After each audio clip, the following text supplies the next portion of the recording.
নমস্কার বন্ধুরা। আজকে আমরা যে বিষয় নিয়ে আলোচনা করব সেটা হচ্ছে জিওল মাছের চাষ পদ্ধতি সম্পর্কে।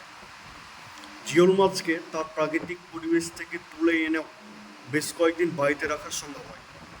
কারণ কি? কারণ হচ্ছে এরা বাতাস থেকে অক্সিজেন নিতে সক্ষম।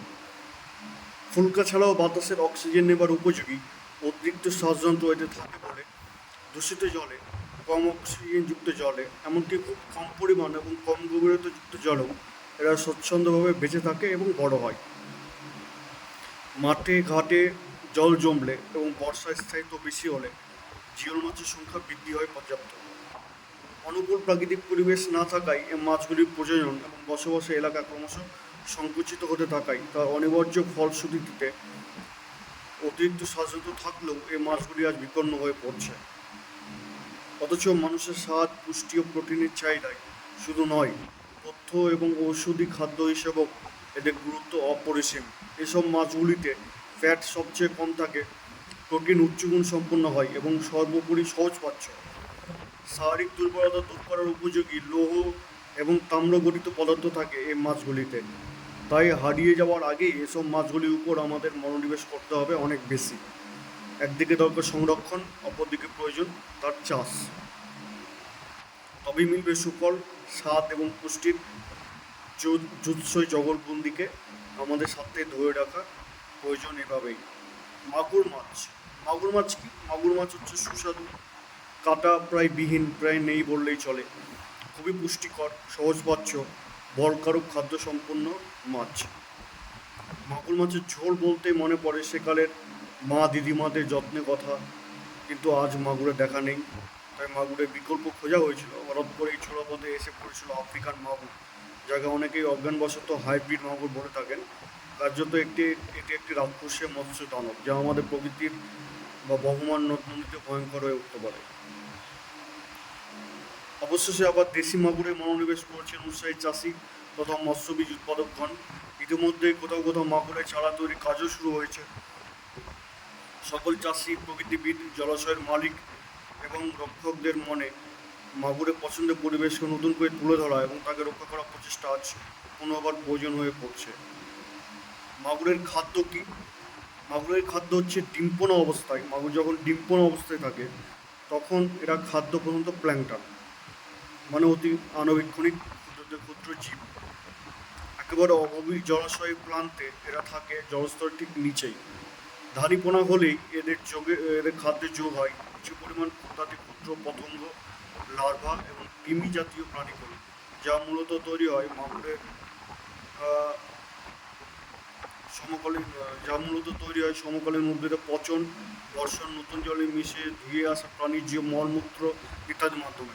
1 সেমি দৈর্ঘ্য হলেই পূর্ণাঙ্গ মাগুরের রূপ আমরা দেখতে পাই। তখন থেকে এরা ক্রমশ বড় মাছের মতোই খাওয়ার চেষ্টা করে। মাগুরের খাদ্যে সামান্য উদ্ভিদ জাতীয় পদার্থ থাকলেও মূলত এরা কার্নিভোর কার্নিভোর বা আমিষাশী। এদের খাদ্যে থাকে প্রধানত প্রোটোজোয়া, কীটপতঙ্গের দেহাংশ, কেঁচো, কৃমি। এছাড়াও কিছু পরিমাণে খায় এরা কি শ্যাওলা, আগাছা এবং পচা হাত পচা মাটি ও মল। মাগুর আজ বিপন্ন প্রায় কেন? মাগুর একটি জিওল মাছ, আমরা জানি। ফুলকা ছাড়াও একজোড়া অতিরিক্ত ষড়যন্ত্র রয়েছে, যা দিয়ে প্রয়োজনের 52.47% অক্সিজেন নিতে হয় বাতাস থেকে। তাই তার জীবন সর্বদাই অগভীর জলাশয়, বিশেষত শিশু অবস্থায় মাত্র কয়েক ইঞ্চি গড় গভীরতায় জলে প্রয়োজন। কিন্তু আজ বড় বড় জলাশয়ের কিনারায় এমন ঢাল আর নেই। তারপর রয়েছে কীটনাশকের ব্যবহার, রয়েছে মহুয়া সহ নানা বিষাক্ত পদার্থের প্রয়োগের মাধ্যমে মৎস্য চাষের সূচনা।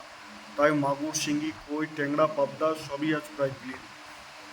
এছাড়াও খুব দ্রুত তাপমাত্রা নেমে যাওয়া বা প্রতি ঘন্টায় 2 ডিগ্রি সেন্টিগ্রেড করে তাপমাত্রা কমে যেতে থাকলে মাগুরের প্রাণ অষ্টাগত হয়। একটানা 1 মাস তাপমাত্রা 18 ডিগ্রি সেন্টিগ্রেডের নিচে থাকলে মাগুরের মরণ প্রায় নিশ্চিত। ভিটামিন সি এর ঘাটতি এবং জলে বিএসসি অর্থাৎ বিএইচসি, বেনজিন হেক্সাক্লোরাইড সামান্যতম উপস্থিতিতে মাগুরের জীবন দুর্বিষহ হয়। মাগুর মাছের প্রয়োজন ক্ষেত্র কি? প্রকৃতিতে বড় বড় জলাশয়ের কিনারায় বা জলাভূমি অথবা ধান ক্ষেতের মধ্যে, যেখানে 4 থেকে 6 ইঞ্চি জল এবং জলজ ঘাস পাতা পর্যাপ্ত পরিমাণে থাকে সেখানে ঘটে মাগুরের প্রাকৃতিক প্রজনন। মাটির মধ্যে মাগুর গর্ত করে নেয়, হঠাৎ নতুন করে প্লাবিত এলাকায় মাটির গর্তে ছোট ছোট নরম ঘাসপাতার মধ্যে জোড়ায় জোড়ায় প্রয়োজন করে এবং ডিম ছাড়ে। এই পরিবেশের কথা মাথায় রেখে মাগুর সঞ্চয় পুকুরের ধাপে ধাপে সিঁড়ি বা হালকা ঢাল সহ নরম জলাজা আগাছা রাখলে বর্ষার জল প্রবেশে উক্ত এলাকার জলে ডুবে গেলেও মাগুর ওপরে উঠে এসে ওই অগভীর অংশে ভোজন ক্ষেত্র খুঁজে নেয়। পরে পরিচর্যা হলো মাছকে প্ল্যাঙ্কটন খাওয়ানো এবং নিরাপত্তা দেওয়া। উপরের জাল টাঙানো থাকলে পাখি উপদ্রব থেকে বাঁচতে পারে মাগুরের চারাগুলি। তাহলে এই ছিল মাগুর সম্পর্কে আলোচনা। পরবর্তীকালে আমরা অন্য অন্য জিওল মাছ যেমন শিঙ্গি, কই, ফলুই, চিতল এই সম্পর্কে আলোচনা করব। ধন্যবাদ।